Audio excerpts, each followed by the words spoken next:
question. I know you don't have any expectation of what this is. If you would introduce yourself. Yeah. So, as you mentioned, Shawn Sims. I'm a Charlotte native. East side, west side, a little bit of north and south, I would suppose. But yeah, I'm a regular guy. Regular guy with some goals and some dreams. Let's just say that. So, the difference between both: dreams never get executed.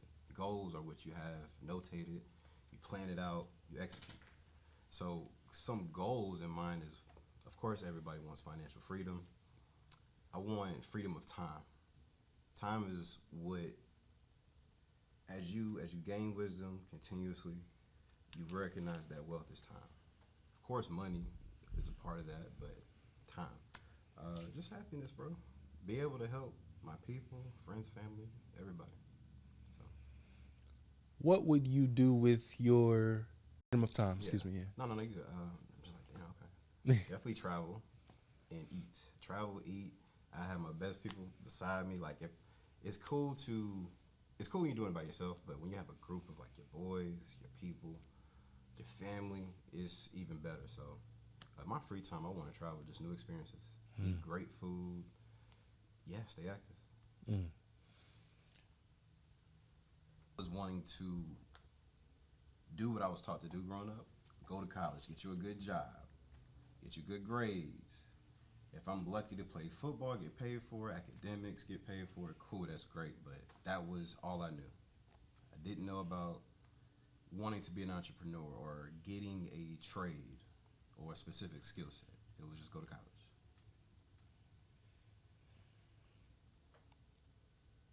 After undergrad, what did you do then? How did you get into this entrepreneurial world, this world of trade, Uh, or your specific craft or industry? Excuse for me. sure, for sure. I think in terms of like just starting to be an entrepreneur, I can't even remember what it was called. It's similar to Enron, but in college, basically, those pyramid schemes essentially, where you kind of you Yeah. buy into it. Yep. Yeah, you're on a based on a pyramid. Hmm. Whatever you sell, telecommunications, whatever the case may be. I They, forgot the name of they it. call it network marketing, I think. Exactly. Thank you. Network marketing. So that was my first start of being an entrepreneur. Was I successful? No, but I learned something. I learned, all right, cool. This is how it goes. The effort that you need to put into it, um, and how to create a profit. Mm. The P's and L's. So it's one thing making money, but making profit on top of that. That's the goal. That's the key. And where did the entrepreneurial drive come from? You said that's not something that was just ingrained in you from early on. So when did that kick in? Whether you have experienced it or you want to experience it, if you want a certain lifestyle, or even if you desire just a certain routine in life, um, that's what gave me that mindset. Is like, all right, cool. I have to have several streams of income. Like, yeah, I gotta have that job, but I on the side I have several side businesses, creating some type of income. That way, I can at least know what happens, what's good, what's bad, what's right, what's wrong, what works, what doesn't, and take it from there. I feel like you just have to exponentiate what you're trying to do, and I'm not even doing it at a mass scale. So I'm just learning as I go. Did you achieve any certifications or credentials along the way? No, besides my MBA, I went back to school. I think that was very beneficial. We can segue to that if you need to. But no, no certifications. In hindsight, would I have? Yes. Um, As a matter of fact, I would take that back. More so licenses. So for one particular role that I had, I was a financial services consultant. So your Series 63, your 6, your 7, life and health, sold all type of wealth and asset management products, a lot of support, things of that nature. So that was very helpful also. Was that before MBA or post? That was actually before. See, I think that's an amazing thing.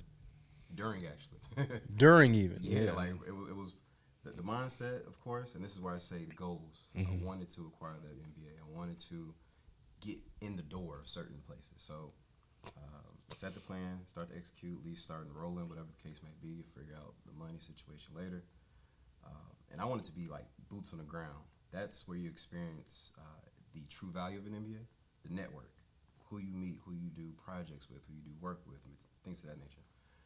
So um, to answer your question, I did it during the last portion of it was a 2 year program, so I did it towards the last tenure of my job, where I was doing financial consulting. How did the MBA enhance that trajectory to what I wanted to do? Okay. Mm. Um, as I mentioned before, it does get your foot in the door. Certain roles, job descriptions, whatever it is you'd like to do, whether it be corporate America, manage people, they're going to want that. That's a preferred qualification or responsibility that they want you to submit to. So um, it helped in terms of salary increase, whatever it is that you'd like to make. But that's if you choose that route. That's what's comfortable. That's what's best for you.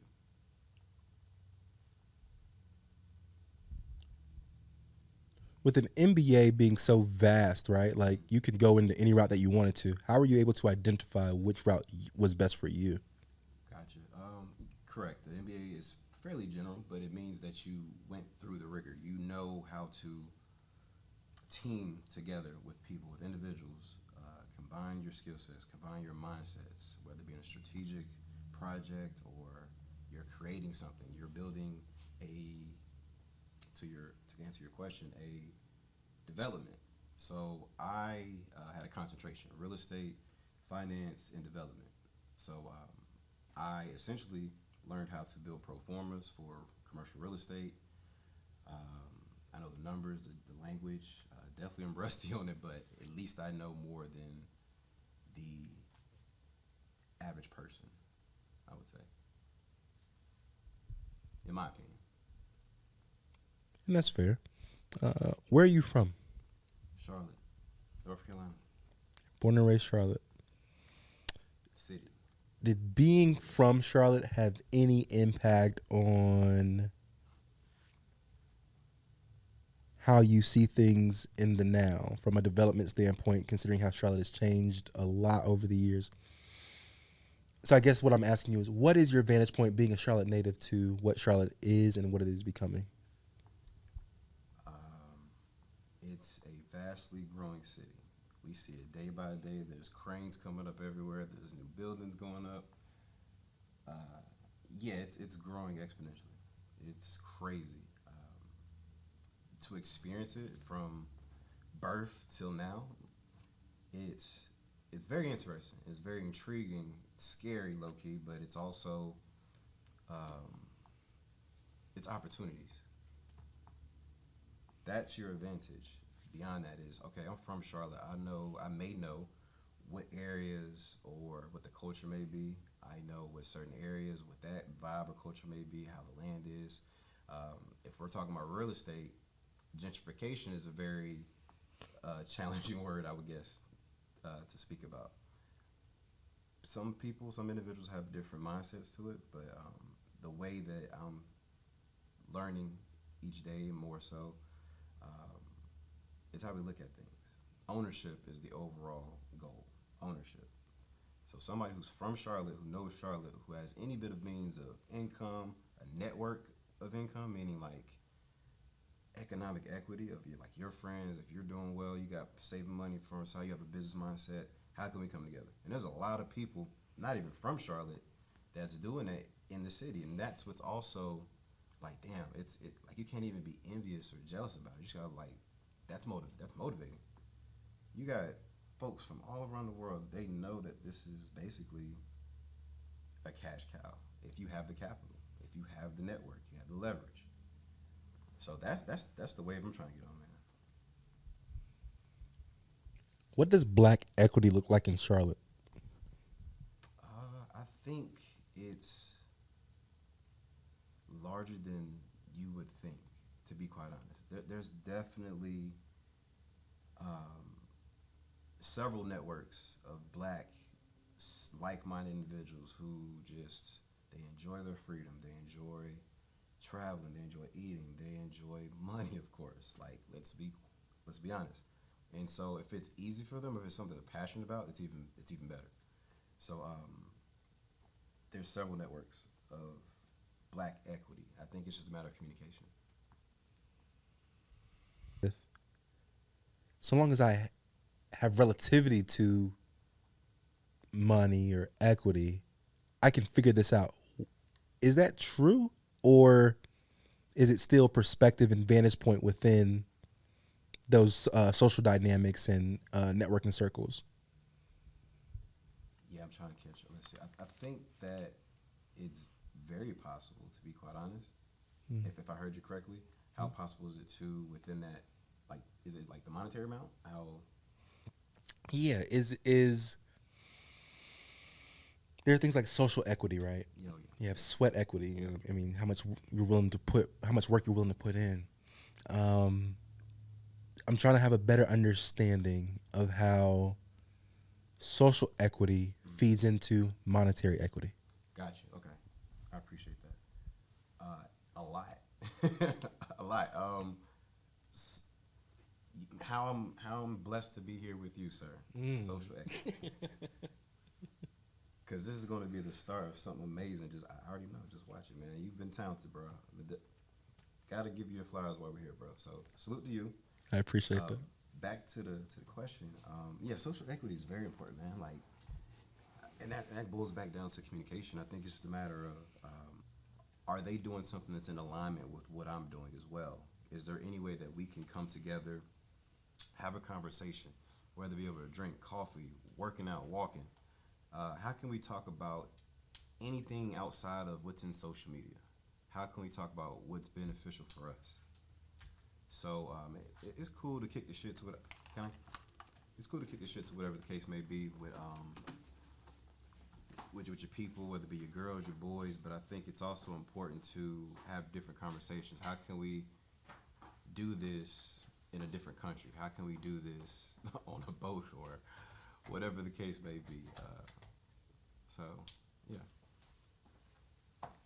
You said that as if you've been international. Um, what places have you been? Oh man, I'm trying to think chronologically. I've been to I've been to Cuba. I've been to Mexico, all over Mexico. I've been to Spain, Barcelona.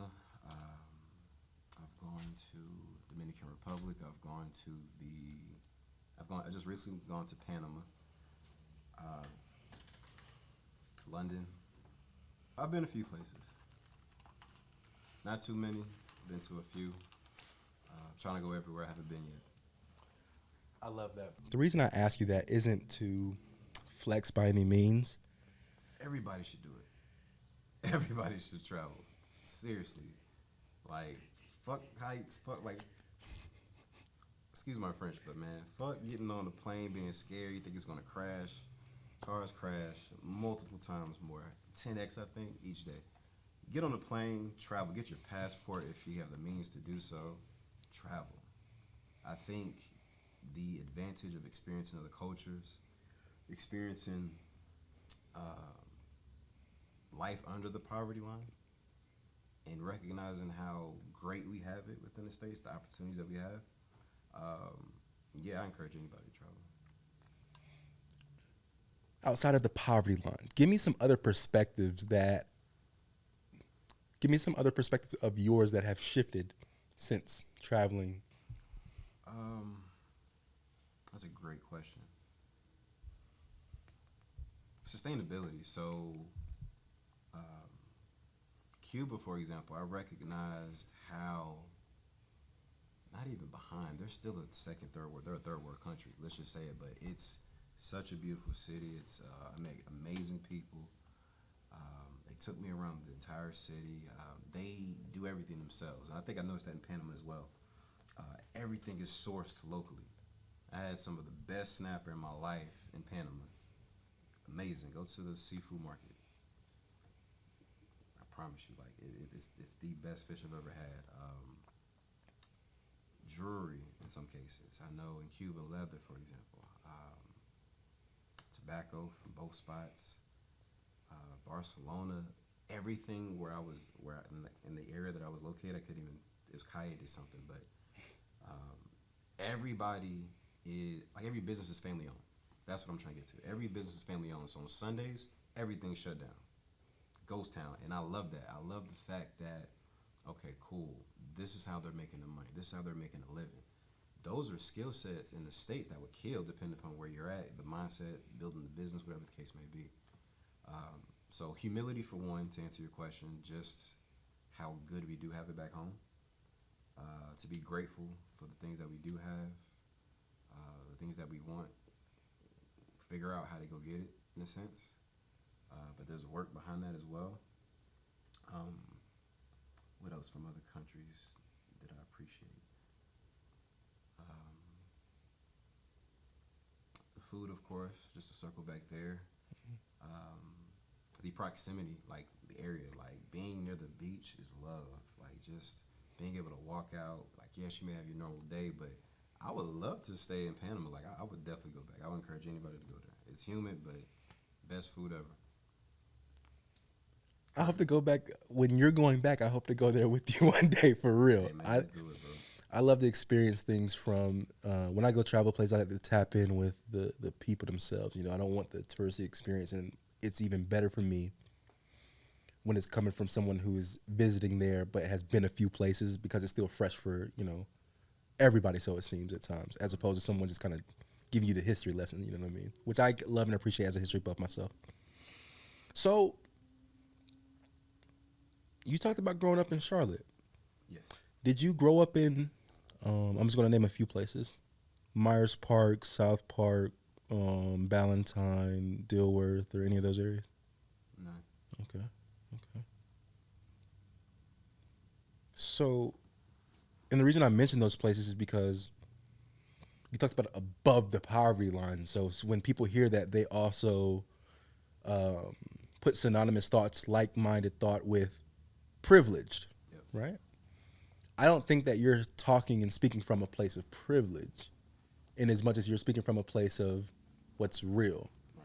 So I'm going to ask this. It was kind of asked already. How did you get from not growing up in privileged spaces to being open to the optimism of Charlotte growth, the beauty of traveling, Mm-hmm. and the liberty that comes with real freedom that you have acquired and are still acquiring for yourself and future generations? Um, just acknowledging that the growth is going to happen regardless. What side do you want to be on? Do you want to complain about it, or do you want to do something about it? And that can be exactly what all of us are doing right now. We're waking up. We're going to work. We're working out in between if we can, when we can. We're making ends meet. Um, I think discipline. Discipline as well. It takes a little bit of discipline. We have to make a plan, whether it be a budget, write down your goals. And this is something that I'm guilty of myself. So I'm talking about myself in conversation as well. We have to write our ideas down. Even if you put them in your notes in your phone, write down the ideas. That's where the greatest ideas are now, is in a graveyard. So, um, yeah, affirm yourself. You got to be confident. You have to be confident in others. Have have your silent circles even. Like it's beneficial to, like, of course, how you have your main dogs, your girls, whatever. But it's okay to branch out. That's how you expand your network. Where did discipline start for you? Ooh, huh. My stepfather for sure. Um, that's where I experienced it. Like, I definitely got to salute my stepfather. Uh, Coach Knox, second. Uh, we can talk about that all day. If you know, you know. Coach Knox, hey, he's everywhere with in Charlotte. So starting off with West Hardin, West Charlotte, he's been all over. Now he dominated South Carolina. Like Coach Tommy Knox, anybody who's been through his program, you just know it's discipline. All the coaches, yeah, like not just him as well. Rest his soul, Coach Kenneth Phillips, Fayetteville State University. Rest in power. Amazing, yeah, amazing coach, great coach. A lot of good, great football players went through there. Um, and then just life experiences, life experiences, whether it be in a work environment, in a personal situation. I think you should want to be more disciplined in reading, in waking up at a certain time, working out if that's your go-to, eating right, waking up for work, shit, for that matter. So yeah, In a complex world, I think it's fair to say that, yeah, especially post pandemic. yeah. How do you manage to keep it simple? Everything's pulling you Control the every which direction. controllables. Say that one more time, sorry. Control the controllables. For those who may not understand that, break that down. Control the controllables. I like that. Um, we as people can get in our head. We're our biggest critic, generally, right? So, yeah, just control what's in your control. You control what time you wake up.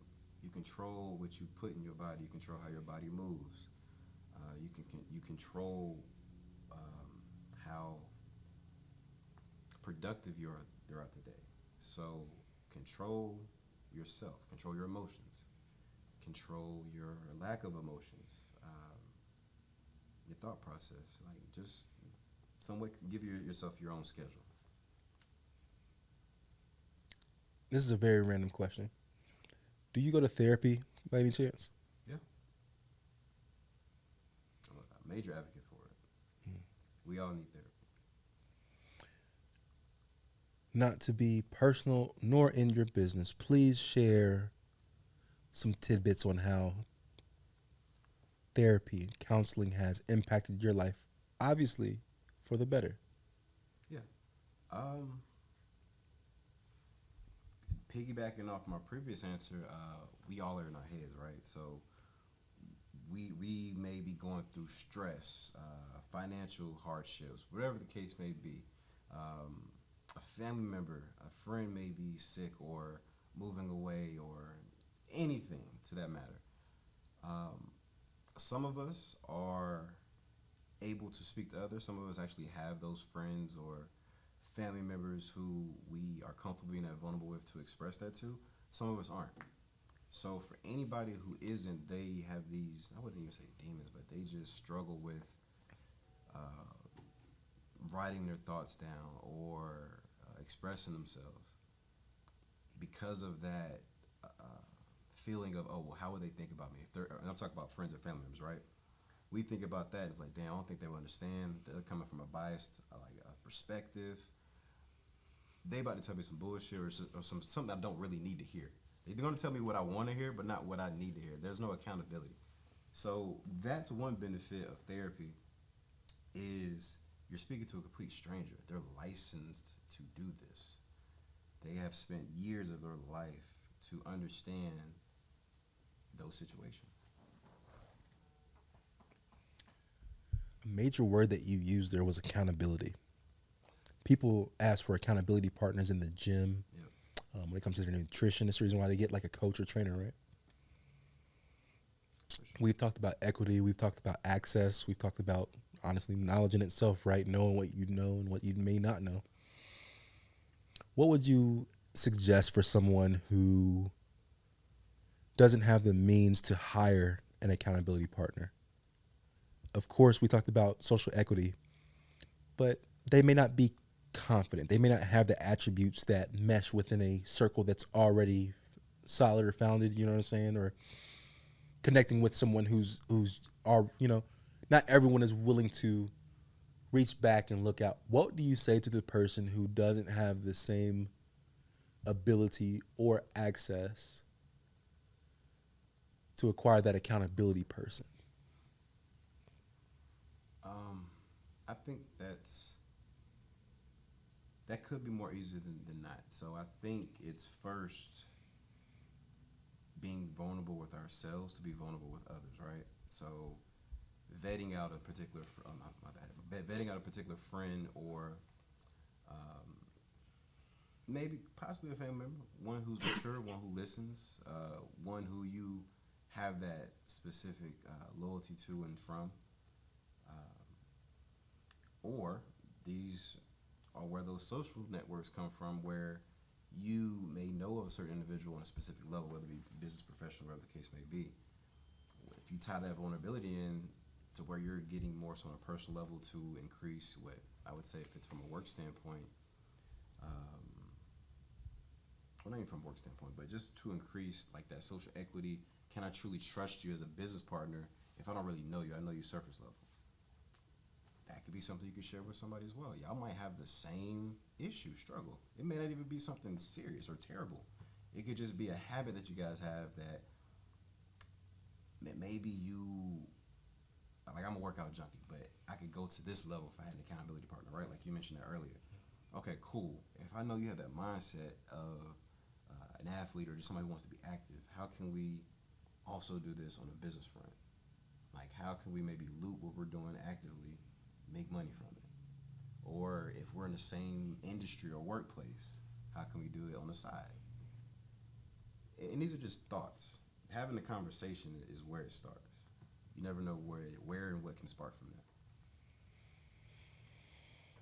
that. I love how simple that is because seemingly, and I would argue maybe even before that, but seemingly since COVID and the pandemic, people's social skills have gotten way out of whack, right? And we tend to overcomplicate what used to be so simple. We were in the same school, we had to talk. Yeah. Oh, you on the same team? Oh, you're guaranteed to talk. Yeah. Something I was thinking about the other day was shout out to Tom Knotts and the whole coaching staff that came through Big Eye, and shout out to all the players as well. Something that we learned very quickly was if you are not accountable for your teammate, you're going to suffer just as much, if not more, than the person who committed the crime or who may not be putting forth the most effort because they cannot. So I really appreciate your response because, again, genuine, authentic, and real is the point of this conversation. But it really takes away the excuses that people tend to put out there as, I don't have this, I don't have. And you just gave a variety of examples where without money, without anything extra, being vulnerable, that's where it starts, with self and the ability to have basic conversation. So for you, where do you see yourself in the next 5 to 10 years? What are some goals that you may have, some things that are on the horizon, on the outlook? Because the reality is that you don't necessarily have to be here in Charlotte. You choose to be. Sure, yes. Not to say anything reflective of community or any of those things within this conversation, but I'm curious to know. I imagine traveling is on that agenda. What else is on that list? So 5 to 10 year outlook, and then I'll also answer why or what's keeping me in Charlotte currently. I would love to be in a position to where if I'm still working for someone else, I'm working remotely, I'm making great money, I'm learning as well. I'm learning and I have the ability to teach, if not mentor. I feel as if that's something that I'm able to do. I do it well. So yeah, I think I have a great. I would like to think I have a good influence on people. So outside of that, I would love to have several properties, whether I'm renting them out, Airbnb, rental space, crash pad for travel nurses, whatever the case may be. I think real estate ownership of anything, honestly, is what is my outlook, what I would like to do. I would like to be financially free, so continuously learning about whatever is making me money, working remotely. I want to get more so into technology, so I have the idea of getting some type of certification in technical space or technology space, but that's still in flight. I wanted to have traveled to several countries.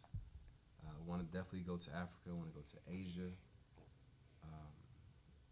I would like to see all the wonders of the world. So, yeah. I love that. 10 years. Oh, well, this fits within 5-10 years. Hopefully, I have a life partner. I think that'd be pretty dope. I think we all, we have our fun, but I think having partnership, that's also what expedites you to wealth, to financial freedom.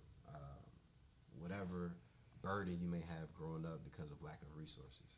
So having a solid partner that y'all can vibe with, it's your person. I think that's important as well. So whether it be 5 years, 10 years, it just depends upon timing, vibes, all the above. What else? Um, Create a legacy of some sorts. Definitely would like children. Um, if you tell me or ask me how many, I wouldn't. I don't know, one or two maybe.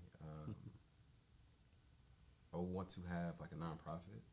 In what particular space, I'm not sure of, but I would definitely want to continue to help in my community. Like it's one thing to, bag up lunches, go uptown, whatever the case may be, give them out, help somebody who's panhandling every now and again, but to truly make an impact on the community, I want to get more involved within that community.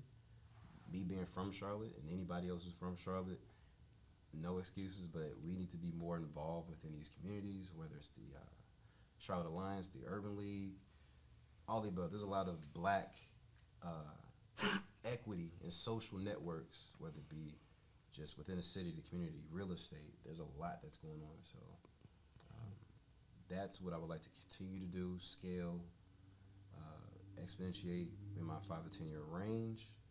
And what's keeping me in Charlotte is essentially my work, really. My work, my family.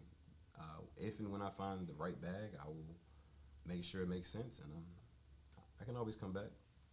So for anybody who has that fear of leaving Charlotte, that'll be your best decision, to be quite honest. So I love that. Everything that you just answered was literally the point of me asking is the community give back and the sure, ideas that you have for yourself, the things that you will undoubtedly manifest, inside of your space because you're putting it out there um, orally. You already talked about writing your ideas down and getting better with that. I have no doubt about and that it's bound to occur. Something based off of what you mentioned as well. I kind of just lost my train of thought, so give me a second. no, no worries. Um, yes, that's what it was. The unknowns. Speak to speak to your high school self and those who resemble that guy, and help those students fast track some things that, keeping in mind, Yep, you take nothing back because that's what made you who you are today. sure. Fast track their process by eliminating some things that they may not be aware of moving forward. Uh, Great idea. Financial literacy is one for sure. I think that that's very important. We need to know the basics of what we, as a culture in general sense, may know at a later time period, as opposed to just being born into it or learning it at a very young and early age. So financial literacy, history is important. I think the right history is important. Black history is important, like the real black history. So uh, getting yourself educated or just like close to the numbers, how to balance a checkbook, and this could be how to shoot a gun. Let that sit. How to shoot, how to handle a gun. I advocate for it. I mean, yeah. So we should know how to survive, how to live. So for sure, I would tell my younger self, save for certain, knowing what to do with these savings, whether you want to just let it build in the stock market, an IRA, whatever the case may be, whether you want it to be traditional versus Roth, after tax, before tax or after tax. Do you want to spend it on something, invest it in something? Do you have a skill or trade? Do you like to cook? Do I want to buy a food truck? Um, I like art. I can draw. I can have a great eye. Let me get a camera. Let me make money from this. I'm doing something I love, shooting. J Laws. Um, Videography. How can I make a movie about it? Like that's what I would say to myself as well. Put up as much money as you can. Mm. Invest it in something. Take that leap of faith, that risk. You can always make it back. That's one thing that I wish I knew back then. Mm. Save up about 10, 15, 20 grand if you can, and just put it in real estate. Um, Create a business or something. Invest it. Let it grow. I appreciate the fact that you mentioned history, right? Like knowing history is important. I'll add a tidbit onto it, not much because you already said what needed to be said. Period. Applied history, Yeah, because that's I've real. been down a rabbit hole with history and came back with what I could show people and what they would pay attention to, very little. Yeah, Versus your applied history, that's where we get to the things you're talking about. yeah. And I definitely appreciate that. Is there anything else you want to leave with the people at all? Anything that you feel like you may not have asked? Anything you want to plug in? Feel free. Uh, Shout out to everybody, Yeah. man. Everybody, man. Everybody do great, man. We don't need nobody hating on anybody. We don't. Yeah, let's all get to the top, man. Heard. Especially my black queens and kings. Let's do that. For sure. Real quick shout out that I do find noticeable and aesthetically Oh yes, pleasing. sir. You know, shout out to my boy Marcus. He goes by many names. My boy is living it up in Japan, I think. Yeah, I think Locke is over in Bro, Japan like, right now. he's doing another creative and artist. So yeah, shout out to Locke, man. I think this is either season 4 or 5, if I'm not mistaken. Mm-hmm. But yeah, bro, he's doing amazing things. I'm excited to see what he's gonna pull out. Everybody. So Mm-hmm. Likewise, I definitely love to get him on here and just be able to top it up with him. He was in the studio probably about 3-4 months ago, but an amazing mind, a lot of brain work there. But what I will give credit to him for being is one of the most, and this is me. I had to hold up for a second, but I think I can say that. Certainly say it this way: one of the most prolific creators that I didn't see coming out. yeah, bro. Yeah. Like if you truly know about not even the backstory, but just like the catalog Yes. of art that he's created, bro. Mhm. Like it's wild. Clothing, Mm-hmm. photography, Mm-hmm. videography, Mm-hmm. a book. He's an author. Spoken word. I mean, Spoken it's like, bro, like, how many trades was that? Like, yeah, man. Shout out to you, Marcus, bro. Shout out to you, fam. Fellow East Side representative. and Yeah, he bro. not just doing Shout out stuff. to you, bro, for sure. He's not just doing stuff. There's a reason. There's a methodology. There's a whole. The cardinal. That's just the state Yeah. bird. Cool. We cut it there. No. So don't want to go too deep on Mike. We'll get him on the show and have this good old conversation. But very proud of him and very proud of us, all of us, from where we were before. For the simple fact that, yet again, anytime that I say things about who you were before, it's no knock to anything that you've been through in life and where you are. But I just remember standing next to you on a football field. You know what I'm saying? I have a variation of that. And so when I see the progression through life, before you had your NBA, you was already doing your thing. For sure. You know what I mean? You played football in college. Not everybody can even say that. So to see where we are today and where we will continue to go, and I look forward to having you back on the show when we figure out exactly what this is yet again. Hey, man. I appreciate you pulling I'm up. honored, man. I appreciate it for sure. No doubt. No doubt. Again, Shawn Sims. I'll let you leave off with your name and title. Oh man, my name is Shawn Sims. I am from Charlotte, North Carolina. I will be a serial entrepreneur. I will be more intelligent. I will be a advocate within Charlotte. So yeah, I want to be everything, but it's coming. And with that, we're going to holler at y'all later.